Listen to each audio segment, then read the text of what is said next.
Where your treasure is, there will your heart be also. God has given us unlimited treasures in His Word. Every time we open it, we can discover a new treasure or admire an old one. What will we find today? Let's dig in. Here's Carla Early with Treasure Hunt in the Word.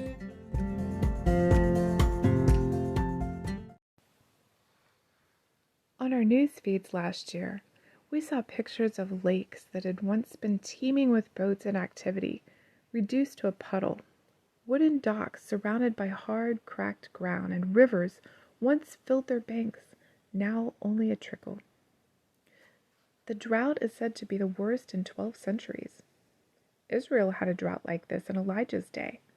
After quite a few evil kings, leading the people into idol worship, wicked King Ahab married an even more wicked Queen Jezebel, and they built a temple to Baal, the head Canaanite god.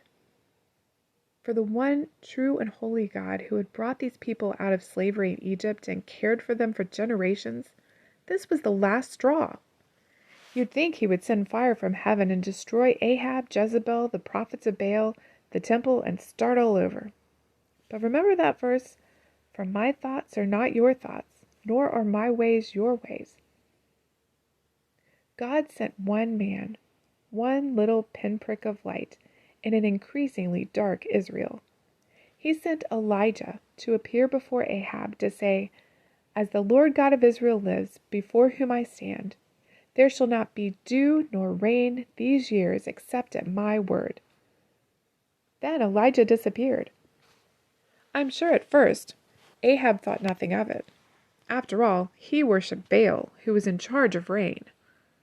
Compared to this one rough-looking guy representing the God of Israel, he had 450 prophets of Baal who ate at his own table. Why should he worry? But after quite a while of no rain, and a multitude of sunny, hot days, Ahab began to get a little worried. I wonder how long it took him to give up on all the Baal prophets and start hunting down Elijah. After 3 years, he still couldn't find God's prophet, or enough water for his cattle. By the time God sent Elijah back to Ahab the second time, Ahab was likely pretty angry and desperate.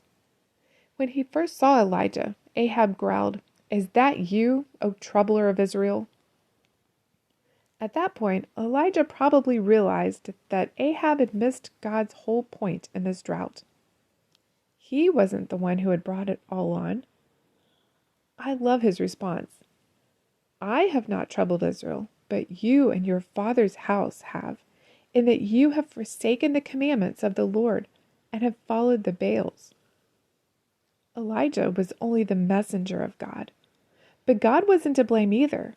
He just allowed what had been going on in Israel's life spiritually to happen physically, thus a drought. They had stopped worshiping the one who provided living water. Their souls had been dying of thirst for years. Would this physical drought make them aware of their spiritual drought? It didn't work for Ahab. Will it work for us?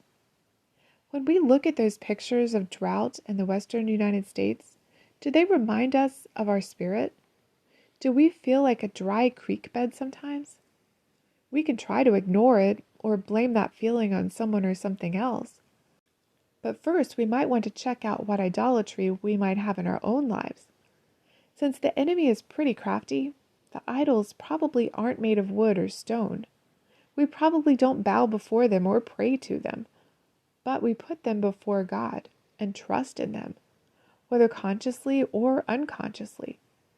And God may be sending a dry space in our lives for us to wake up and realize what had been separating us from Him and get rid of it. You can contact us at treasurehuntintheword@gmail.com. We'd love to hear the treasures God has given you through His Word. You can listen to other episodes at our website, which you can find in the description below. Thanks for listening, and remember, where your treasure is, there will your heart be also.